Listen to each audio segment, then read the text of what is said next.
Hello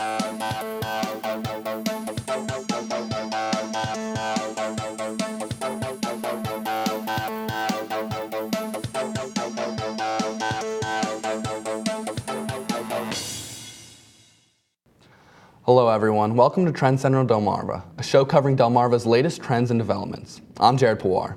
And I'm Jade LeBrock.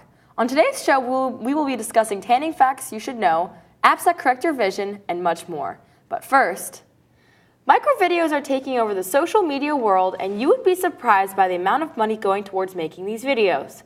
Trend Center reporter Lisa Redmond met with the marketing and media experts to learn more about this trend. Micro videos, 6 to 15-second personal messages on social media are drawing the attention of advertisers. Salisbury University business professor Paula Morris is a marketing expert. Ad campaign that's going out anymore that doesn't have dollars associated with social media. So it's not always direct dollars where I'm buying ads and pushing ads, but it is dollars in the creation process. There are over 13 million people using the mobile application Vine. These Viners, as they're called, send out these 6-second videos to their followers. Some Viners are becoming wealthy producing sponsored micro videos. One of the newest trends in marketing is that it's less about me telling you things about my brand and more about other people telling you how wonderful my brand is. Salisbury University communication professor Vanita Agarwal says today it makes dollars and cents for advertisers to treat everyone as a mass communicator who can potentially attract a mass audience. Social media affords that today in a way that no one person ever had the power to do before. And so it taps into our ability to speak to a large audience on a one-to-one basis. Morris says for marketers, spreading a little money to thousands on the web is less expensive than buying ads on big TV networks. Plus, social media is where young people are these days. In Salisbury, I'm Lisa Redmond reporting. Some of these famous Viners are getting paid $2,000 or more for making these sponsored Vines. The old saying that looking too closely to a screen will ruin your eyes now has a new twist. Trend Center Delmarva reporter Zach Kapinoski tells us about a new smartphone application that could help aging eyes see better. If you're getting to that age where it's difficult to read a text on your mobile phone, you're not alone. The lens itself loses elasticity so that it can't change, it can't adapt to changes to accommodate near vision. Well, maybe your mobile has the answer. A new smartphone application released this year is changing the way Delmarva sees. Glasses Off is the first iPhone application that claims to repair nearsight vision loss. Research developers say the application strengthens the visual cortex of your brain so you can see close objects more clearly. Eastern Shore native Paul Filippelli has depended on reading glasses for over 10 years and welcomes developments like this. I think anybody would want to not wear glasses if they could, and if there's some kind of an app or something that would help that, I think it's definitely a good thing. Salisbury University psychology professor Cecilia Acacella is an expert on the brain and the eyes. She's doubtful until she uses the Glasses Off application herself. An app that trains the brain, I am somewhat skeptical unless I knew what the exercises were. The brain is malleable. The brain can change to a degree, even though it is central nervous system tissue. The $59 app provides daily 12-minute exercises that the company says trains your brain for clearer sight. And with over half of all Americans considering themselves smartphone owners, the new app may be out of sight but not out of reach. In Salisbury, I'm Zach Kapinoski reporting. The app is available for both iPhone and Android owners and claims it will improve your vision in 3 months.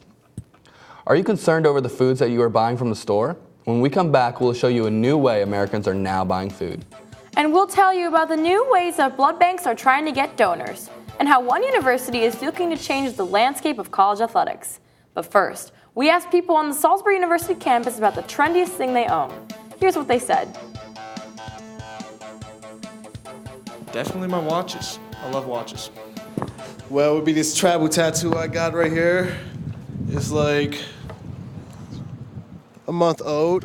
The trendiest thing I own is a PS4. It's sleek, it's cool, and it's fast, and I can play my video games as much as I want.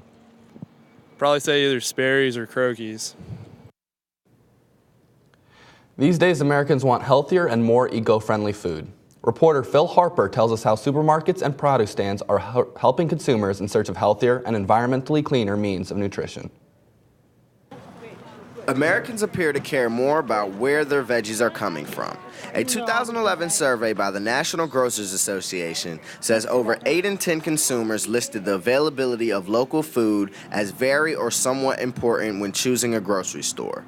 But if local farmer and produce stand owner Galen Adkins had his way, those shoppers would bypass the grocery stores entirely. When I'm growing my own produce, it's picked daily and we have fresh produce here. We're at the grocery store, they claim it's fresh, but it's usually a couple days old. I mean, at the freshest. Nearly 15 years ago, outsourced food traveled about 1,500 miles from farm to your table, impacting its nutrition and hurting the environment. Today, according to the Economic Research Service, 70% of grocery stores promote local sourcing.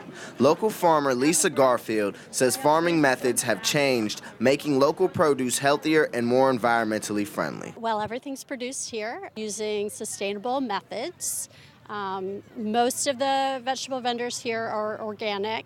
Others generally have a very low or no spray produce. Environmental advocates say it's not just the food that's healthier. The more local products that make their way to store shelves, the less gas is burned to transport the food. Local farmers say the next time you visit a local store or produce stand, remind yourself that you're both saving the environment, eating better food, and investing in your own community.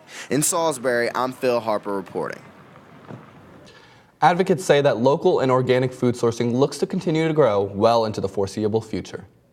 With the need of blood in over 16 hospitals on Delmarva, the Blood Bank of Delmarva is trying new ways to attract new donors. Recently, I visited the Blood Bank of Delmarva to learn about their new program to attract younger donors. Delmarva needs blood. Every day on the Eastern Shore, there is a desperate need for blood that the Blood Bank of Delmarva tries to fill. We still need 350 donors a day just to meet the needs of all 16 hospitals on Delmarva, so that helps save the lives of over 20,000 patients a year. The Blood Bank's Christine Serio says blood donors come mostly from the over 40 crowd. We're always trying to attract younger donors and get them to become more involved with the blood bank and give more often. To attract younger donors, the Blood Bank is starting to offer incentives. In a new Member for Life program, donors earn points every time they donate blood or platelets. Those points can be used to shop at an online store or for services like cholesterol screenings or nutrition counseling. Blood donor Faye Wilson says she donates out of a sense of duty, not for the merchandise. I believe that most people would come even without any kind of incentive, because we don't come for the goodies in the canteen. We come because we really want to help save lives. Serio says donors can visit 4 locations on Delmarva or one of the mobile blood mobiles. They just know that the pint of blood they're giving or the platelets that they're giving is going to help someone in their own community. Members for Life must donate blood at least once a year and agree to be on call when a blood donation is needed. Serio says 1 pint of blood can save up to 3 lives. In Salisbury, I'm Jade LeBrock reporting. The Blood Bank of Delmarva allows anyone who is over the age of 17 and weighs at least 110 pounds to donate.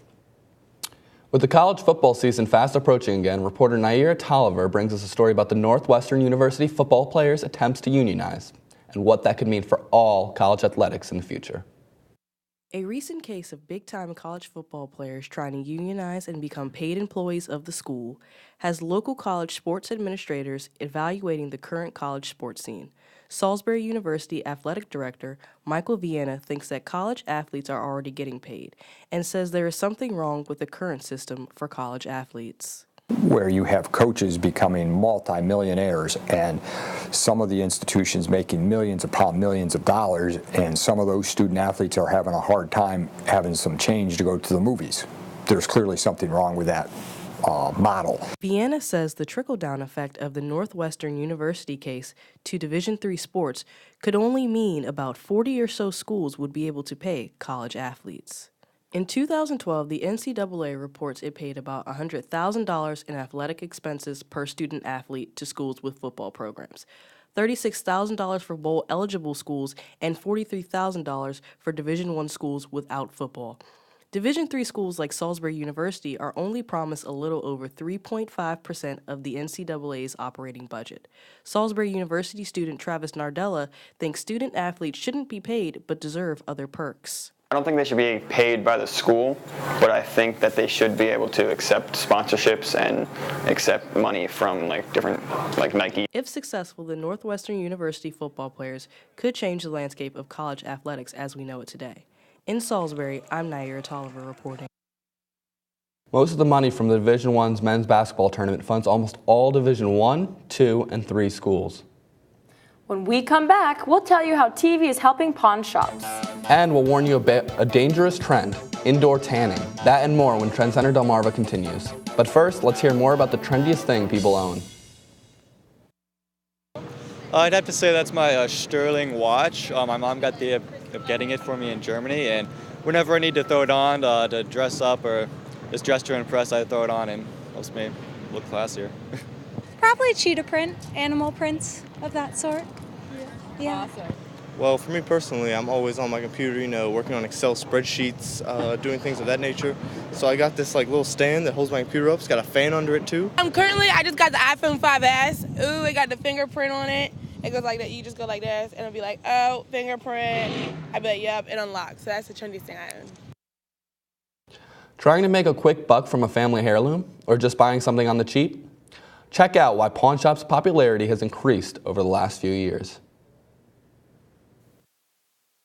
Reality shows like Pawn Stars and Pawn Wars feature average Joes finding rare treasures in pawn shops. Steve Kottman of Crazy Louie's Pawn Shop in Salisbury says these shows certainly bring both bargain hunters and treasure seekers to his store. As a whole, I think it's really brought pawn shops to the front of people's mind. Certainly 20 years ago, not a lot of people knew about pawn shops. It's a laid-back, fun place, for people to bring us oddball stuff and see if we can get money for it. Cottonman says one aspect of these shows that ring true is that you never know what is going to come through that door. We literally take just about anything. So certainly, some of the higher volume stuff we see, lots of TV sets and stereo equipment and video games, musical instruments, guns, jewelry, all the regular run-of-the-mill stuff. According to the History Channel, Pawn Stars is the channel's highest rated television show. A National Pawnbrokers Association survey shows a 10% increase in the number of loans made since last year.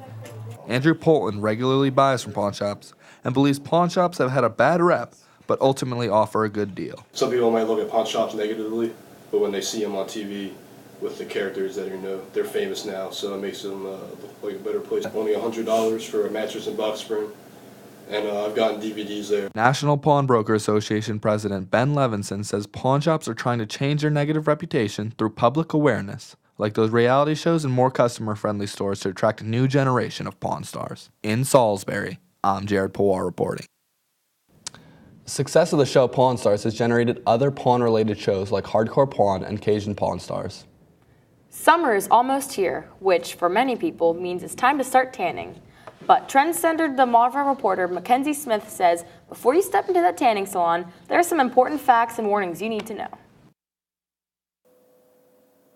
Student teacher Sarah Mohap says she chooses tanning salons for their convenience. Being able to tan for 10 minutes rather than having to sit outside all day and hope I don't get burnt, it's just a very convenient thing for me to do. Mohap is not alone. The CDC says nearly 1 in 4 white women use tanning salons in the U.S., but that fast tan trend can bring about long-term problems.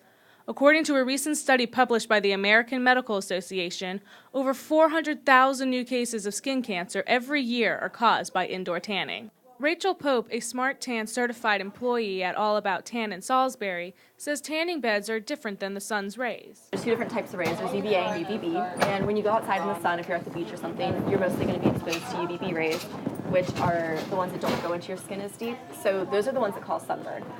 But the Food and Drug Administration says whether you're getting UVA or UVB rays, they both can cause skin cancer. Besides training to be a teacher, tanner Sarah Mohap works for a county health department in Pennsylvania. She says she knows the dangers, but chooses to do it anyway. Either way, tanning is bad for you and can lead to melanoma and plenty of skin problems, whether you're getting it quickly through direct exposure in the bed or booth, or if you're getting it out in natural sunlight. The AMA study also found that globally there are more skin cancer cases blamed on indoor tanning than lung cancer cases due to smoking. In Salisbury, Maryland, I'm Mackenzie Smith reporting. Whether you choose to tan indoors or outdoors, professionals suggest that tanners should be aware of how long you expose your skin and to use lotion to help protect and maintain a safer tan. Besides tanning, people are also working extra hard to get in shape for beach season. Trend Center Delmarva reporter Chip Conto tells us about the latest workout trends that could help you look and feel better. These days, lifting weights is out. Aerobics is so yesterday. The in thing for fitness now combines both. It's called high-intensity interval training. Well, I currently teach a weight training and a walk-jog course. So with both of them, I do actually use high-intensity training. High-intensity interval training involves strenuous exercise for relatively short periods of time, separated by 1 to 5 minutes of exercise at an easier pace. Gold says the latest fad training regimens like CrossFit or P90X incorporate high-intensity workouts, but he doesn't recommend them. P90X and all those programs, CrossFit, they do get results. However, they're not revolutionary. The theory behind high-intensity workouts is relatively simple. The high-intensity workout increases your metabolism so you burn more calories for longer periods, sometimes up to 24 hours. Once you're done jogging, for example, you burn almost no calories. Christopher Norman, a strength and conditioning coach for Salisbury University, says a balanced workout is best if you want to get your body ready for beach season. Season where you're competing, you need to be like in that high intensity training atmosphere, or like, you know, if you're getting ready for the beach or something for the summer, you know, you want to stretch some fat off. It's kind of how you want to do it. But if anything called high intensity turns you off, the National Institute of Health says any kind of regular exercise, even walking, reduces your chance of heart attacks and heart disease. In Salisbury, I'm Chip Conto reporting. Doctors recommend seeing your physician before starting any exercise or diet plan. That's Trend Center Delmarva for now. Thanks for joining us. And I'm Jade LeBrock. And I'm Jared Pawar. We'll see you next time.